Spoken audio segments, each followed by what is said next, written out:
Well, Donald Trump has not ruled out sending US ground troops into Iran. In his first public appearance since the attack began, the president justified the military campaign.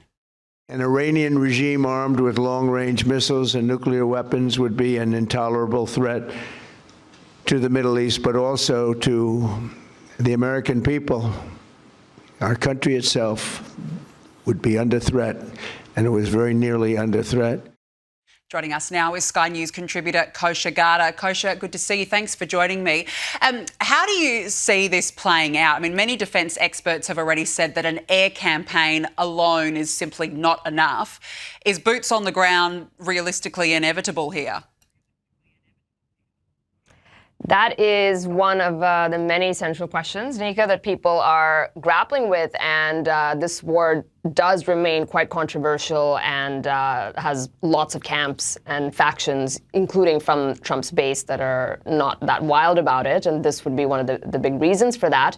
It depends on what the objectives are. And I know the president has come out and given some of them, but even that messaging has been a little bit all over the map in the last few hours. And so couple of days, I should say. And so if the goal is regime change, which many in the Trump camp would hopefully say that is not the goal, it is hard to imagine that happening without boots on the ground. That's what defense experts say, that it's just really hard to do that from the air.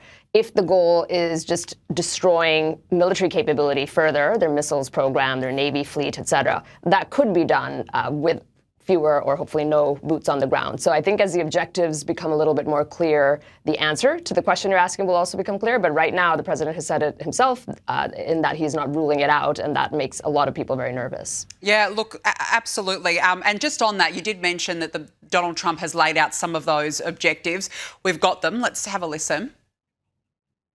Objectives are clear. First, we're destroying Iran's missile capabilities, and you see that happening on an hourly basis. We're annihilating their Navy. We've knocked out already 10 ships. They're at the bottom of the sea. And they were just a few that he mentioned, Kosha. But what does this mean for Donald Trump politically? He's got clear objectives, clearly. He does want to bring peace to the region. And I certainly give him a lot of credit for actually having the gall to go in and do this. No other leader has had the courage to take on a regime. But does that come at a cost? Or is he supported by the MAGA base, especially in a midterm year? And that is what I was alluding to in my earlier piece. Right now, look, it's early days. We're in the fog of war. So this can go in any which way still. Many directions are possible. But right now, he is paying a price politically for it. He has consistently been the anti-war president, president of peace, peace through strength, but not through active military engagement. Well before he even entered the political arena, he is consistently on the record criticizing the Bush years and the Iraq war and earned this moniker as being the president who started no new wars in his first term and all the rest of it. So this is getting people turning into a little bit of a head scratcher from him, because maybe I do believe that he hasn't made the case very well preemptively. He's come out right now with those objectives, and more will be told. If this wraps up quickly and he can consolidate his power, and it looks something like Operation Midnight Hammer, the 12-day war from June, or even the operation in Venezuela, something like that, quickly, tightly, and minimal U.S. casualties, though sadly there already have been 6, then I think the American people will move on. And if coupling that, he's doing well on the domestic agenda, it'll be fine. If he does get sucked into boots on the ground, even at a smaller scale like we just talked about, or it stretches on for beyond a few weeks, which is what he's signaling, hopefully it'll be, no more than, then this will cost him politically. And already he's a little bit on defense. The Republicans, broadly speaking, with the midterm elections looming, Democrats seem to be on offense. They've picked up some wins recently.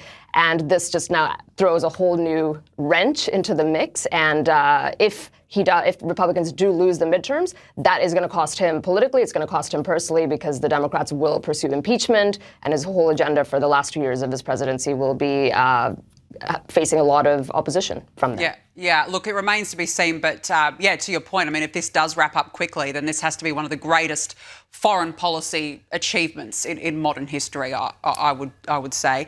The Secretary of War, Pete Hegseth, he gave an outstanding speech. He's, I guess, shed some light on Operation Epic Fury, claiming it is laser-focused and designed to destroy the Iranian missile production.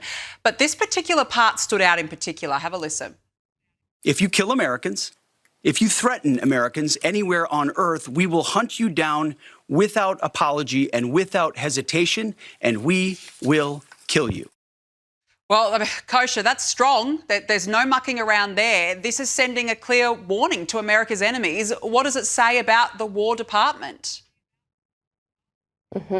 Unmistakable for sure. And, Pete Hegseth, of course, is not responsible for the decision and the calculus thereof that we've discussed before in the political price. He is responsible for executing on the mission once a commander-in-chief, the president, has made the decision, which he did.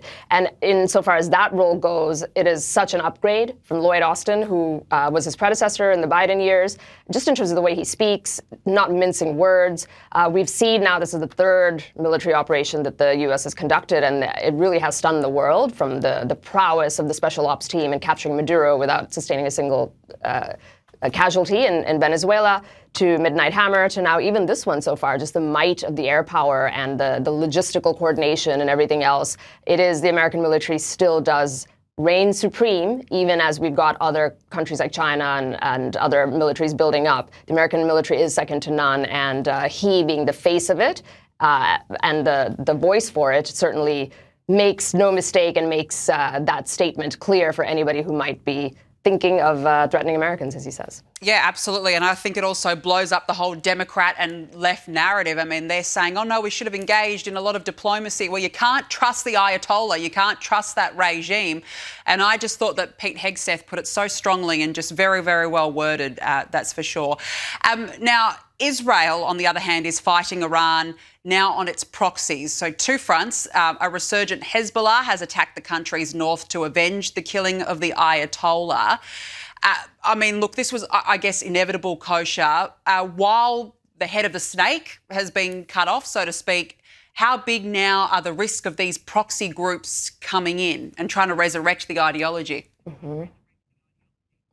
So the proxy network definitely seems to be weakened from everything that's gone on really in the past 2 years leading up to this point. Israel has been fighting a lot of them, of course, Hamas, and Gaza is significantly dismantled fully, or not fully, but almost fully, we could say.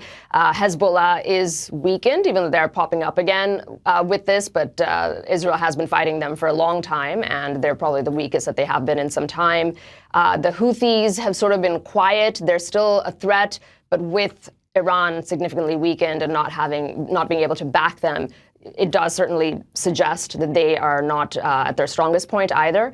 There are other militias in Iraq and Syria, things like that, that maybe are intact, but just get a little bit more scattered when the head of the snake, as you say, is weakened. The last one, though, that I think is also important to think about in terms of their proxy network is sleeper cells, potentially. And this is one back to why the decision is a little bit controversial back home of going into this, is how many sleeper cells are there of people that were sympathetic to the Ayatollah's regime in the U.S. and other Western countries in the world, and especially in the U.S., given the illegal immigration problem that we had in the last 4 years in particular. So many people have poured into the country. We don't know who they are. And are any of them potentially proxies beyond the traditional ones that I just covered that could be activated? And will we see terror attacks on the homeland? That is still a question mark, and that keeps a lot of people up at night.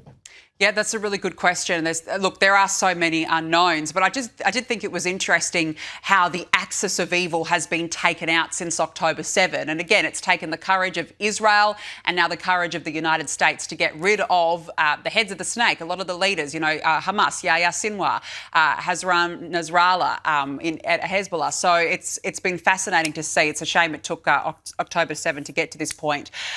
Let's talk about the Liberal media coverage on this. It's been, unsurprisingly, an absolute disgrace. The New York Times headline, Ayatollah Ali Khamenei, hardline cleric who made Iran a regional power, is dead. I mean, seriously, it puts a positive spin on it. But this actual article, it said, with his bushy white beard and easy smile, Ayatollah Khamenei cut a more avuncular figure in public than his perpetually scowling but much more revered mentor, and he was known to be fond of Persian poetry and classic Western novels, especially Victor Hugo's Les Miserables.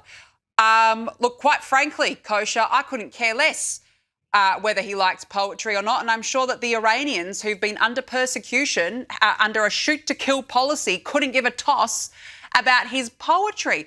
They wouldn't put Hitler on the front page and describe him like that. What do you make of the coverage?